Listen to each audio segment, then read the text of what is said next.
چې مالدار وم بلها ډېر مې یاران و چې غریب شوم څوک مې نه کوي پرستان مرګه نور راځه چې لږ دمه شمه ستړی یم ستومان یم بې هنره یم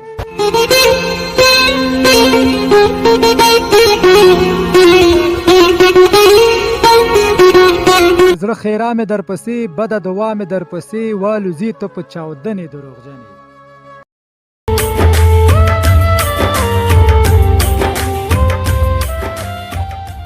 دومره مې وژړل دا ستا د بېلتانه له درده دومره مې وژړل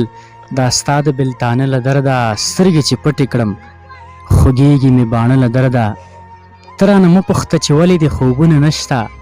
ته رانه مه پوښته چې ولې دې خوبونه نشته ته راته ووایه څوک څنګه شوي ده له درده د ماښام شور د خپرونې درنو لیدونکو سلامونه مینه احترامات مې ومنئ په دې هیله چې ټول به راته رګ روغ اوسئ تاسو ته بهتره معلومه ده چې د ماښام شور ادبي خپرونه یوازې شاعرانو ته ځانګړې شوې ده ځان خوشبخت ګڼم چې نن را سره ځوان شاعر ښه شخصیت رحمت الله سلطان په دغه خپرونه کې موږ سره ناستې کوي د هر څه نه وړاندې سلطان صاحب ته په خپرونه کې هرکلی وایم اعوذ بالله من الشیطان الرجیم بسم الله الرحمن الرحیم لومړی احساس صاحب تا ته بیا د ماښام شور خپرونې لیدونکو اورېدونکو ته سلامونه احترامات ډېره مننه چې زموږ بلنه مو ومنله زموږ د خپرونې لیدونکو ته که لنډه پېژندګلوي وکړئ ډېر به ښه شي زما نوم رحمت سلطان مقصد خیل دی او د رینور ولسوالۍ اصلي اوسېدونکی او 1998 کې د پښتو ادبیاتو څخه فارغ یم ډېر ښه د شاعري ډګر ته څنګه راغللې او څومره وخت کېږي چې شاعر شوی دا به نو د نورو شاعرانو غوندې زه مو ووایم چې دا د وطن حالاتو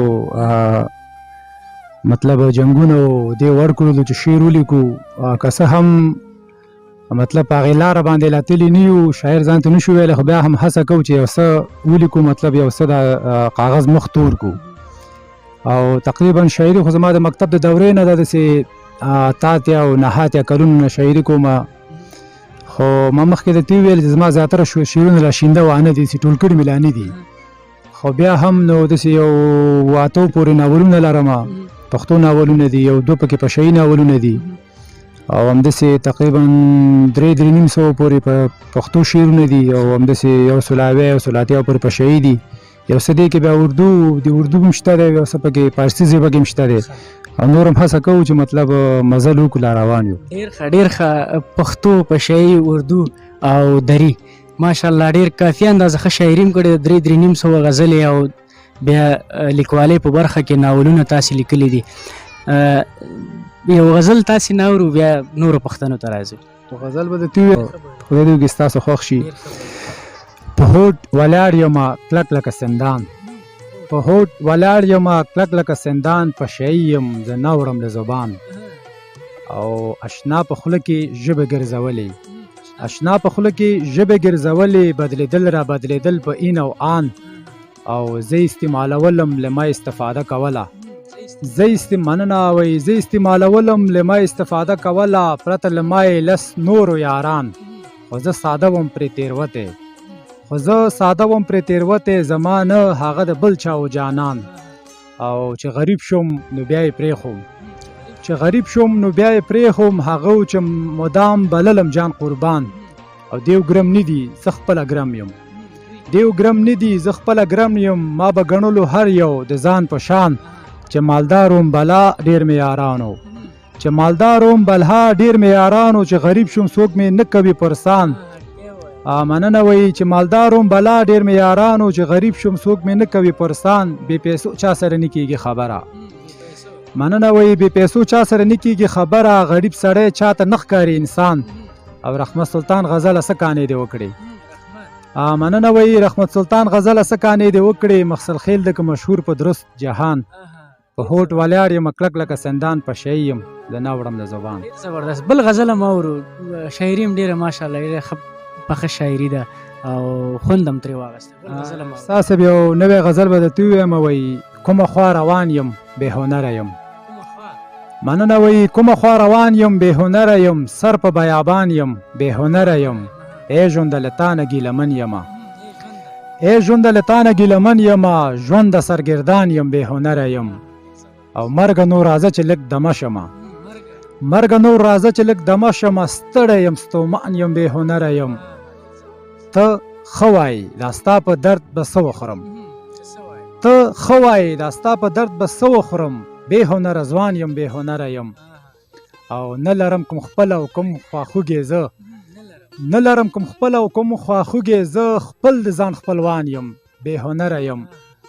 او ځکه خو هر څوک راڅخه څنګ کوي ځکه خو هر څوک راڅخه څنګ کوي ځکه بې جانان یم بې هنره یم نه مې شته نصیب کې وصال د یار نه مې شته نصیب کې وصال د یار خوار رحمت سلطان یم بې هنره یم سر په بیابان یم بې هنره یم. ډېر زبردست ډېر خوند یې وکړ سلطان صاحب ډېره مننه ښه خواږه غزلې دې وړاندې کړلې. زه یو پوښتنې ته راځم چې ماشاءالله تاسو ښه کافي اندازه شاعري کړې ده د کتاب طرف ته څنګه فکر دی چې کتاب به کله چاپوئ چې دغه ستاسو شعرونه په کتابي بڼه خلکو ته وړاندې شي؟ یو خو احساس ما مخکې درته وویلې چې زه د ادبیاتو پوهنځي نه فارغ یم نو مطلب هلته د پوهانو عالمان وایي چې کتاب باید زر چاپ نشي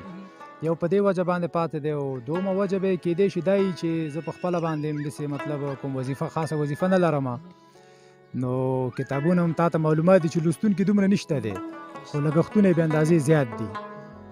نو په همدې وجه باندې کتاب د چاپ کېدو نه پاتې یم. زه خدای مهربانه دی انشاءالله شاعرانو کتابونه ملګري همکاري کوي کتابونه یې چاپېږي ځینې خپرندوی ټولنه شته دی چې شاعرانو کتابونه په ښه کوالټي کې وړاندې کړي. البته تاسو یادونه وکړه چې د عمر تقاضا یا البته د شاعري پوخوالی ځینې شاعران وایي چې یاره شاعري مې خامه ده له دې وجې زه نه غواړم چې زه خپل کتاب وړاندې کړم. ماشاءالله ستاسو ښه پخه شاعري ده. ځینې وخت کې ما هم دغه پوښتنې کېږي چې یاره اول چې ما کتابونه نه و چاپ کړي دغه پوښتنه کېدله چې تاسو څنګه کتاب چاپوئ یا څنګه پلان هم دی. مطلب دا ژوند نه دی ژوند ډېر لنډ دی سړی څه پوهېږي چې یاره دا دې دنیا نه سړی کله ځي که نه او دغه شاعر په زړه کې دوی ارمان چې یاره زما کتاب چاپ شي او مینهوالو تر لاسو ورسېږي. په دې امید په دې هیله چې ستاسو کتاب هم مینهوالو تر لاسو ورسېږي چاپ شي او موږ یې په مینه ولولو. نور شعرونه تاسې نه اورو؟ دلته یو بل غزل دی وایي ډک له لیونتوب ډک له جنون زندگی مننه وایي ډک له لیونتوب ډک له جنون زندگی تیریږي زما په شواخون زندگی غم خفګان د پریشانی د لوی عربه غم خفګان د پریشانی د لوی عربه هم د سرګردان زړه چودون زندگی او د میږي په مزل تر یاره رسیدل ناممکن د میږي په مزل تر یاره رسیدل ناممکن روانه ده زل د شګو د ستړی یم ستومانه خدایه را لنډ کړې د بیلتون زندگی او چیرې لاړ شم حق حیران یم پاکه ربه مننه وایي چیرې لاړ شم حق حیران یم پاکه ربه تیر کم څو ورځې په سکون زندگی دشتو دامان شګو مزل دی او روان یم دشتو دامان شګو مزل دی او روان یم تیرومه زه لکه مجنون زندگی رحمت سلطانه چا یادو کې بندیوان یم مننه وایي رحمت سلطانه چا یادو کې بندیوان یم ربه را نصیب کې د خلاصون زندگی دا ستا په امر یم پیدا دا ستا په امر پناه کېږم دا ستا په امر یم پیدا دا ستا په امر پناه کېږم ولاړه ده په کن فیکون زندگی تیریږي زما په شواخون زندگی ډک له لیونتوب ډک له جنون زندگی. بل غزل هم تاسې نه اورو؟ خدای دې وکړي چې خوښ مو شي چې سر ته نه رسوي دروغجنې چې سر ته نه رسوي دروغجنې څه لکوې نو بیا وعدې دروغجنې ای چلبازې دوکهبازې فریبکارې ای چلبازې دوکهبازې فریبکارې ای مکارې دروغجنې مننه وایي خودپسند شرپسند غرورناکې خودپسند شرپسند غرورناکې ډېر مغرورې کبرجنې دروغجنې رب ته مې سوال دی فی الحال دی اوس محال دی رب ته مې سوال دی فی الحال دی اوس محال دی په نصیب د شدرې بنې دروغجنې او په دل سنگ په زړه بدرنګې ای بې ننګې په دل سنگ په زړه بدرنګې ای بې ننګې په مخ پاک په زړه پمنې دروغجنې او د زړه خیرا مې درپسې بده دعا مې درپسې مننه وایي د زړه خیرا مې درپسې بده دعا مې درپسې والوزي ته په چاودنې دروغجنې او چې وخت د حساب شو وخت د کتاب شو چې وخت د حساب شو وخت د کتاب شو تا به نیسم له لمنې دروغجنې او نه د پرېږدم نه د بخم نه د پروا لرمه نه د پرېږدم نه د بخم نه د پروا لرمه نه یې وړ ته د بخښنې دروغجنې او رحمت سلطان یم حیران یم پریشان یم. مننه وایي رحمت سلطان یم حیران یم پریشان یم دا ماتوي ولې ژمنې دروغجنې سله کوې نو بیا وعدې دروغجنې چې سر ته نه رسوې دروغجنې سله کوې نو بیا وعدې دروغجنې. ډیر زبردست ډیر زبردست ډیر خوندور غزلې. امید لرم چې مینوالو به هم ښه خوندونه اخیستی. ډیره مننه چې موږ ته مو وخت راکړ. ژوندی اوسئ. تاسو هم ډیره مننه چې زموږ ځي ته راغلی او موږ څخه مرکه وکړه. ډیره مننه. کور دې ودان اخره کې لنډ پیغام دی اورو. لنډ پیغام به زه د خلکو ته ووایم دا به ورته ووایم چې تعلیم وکړي خپل وخت بې ځایه تېر نه کړي. خیر که حالات خراب دي حالات به خدای سم کړي. تعلیم یوازینی مطلب وسیله ده چې انسان د انسان په توګه مطلب سړی پې ځان ثابتولی شي. که یو څوک تعلیم ونه لري نو هغه ساده اصطلاح باندې جاهل دی او جاهل سړی بیا نو چې هر څوک په هر لارې سم کړي په هماغه لاره باندې سم کړي. که د افغانستان حالات موږ وګورو دا د جهالت د وجې شوي دي. که یو سړی تعلیم ولري او تعلیم سره مطلب دیني زده کړې ولري نو هغه هیڅ کله مطلب چا سره کینه نه کوي چا سره قصد نه کوي. خپل وطن خپل کور ګڼي او د هغې په آبادولو کې هڅه کوي. نو هیله مې ده د ټولو اورېدونکو او لیدونکو څخه چې تعلیم بخش ته مطلب ډېر خیال وکړي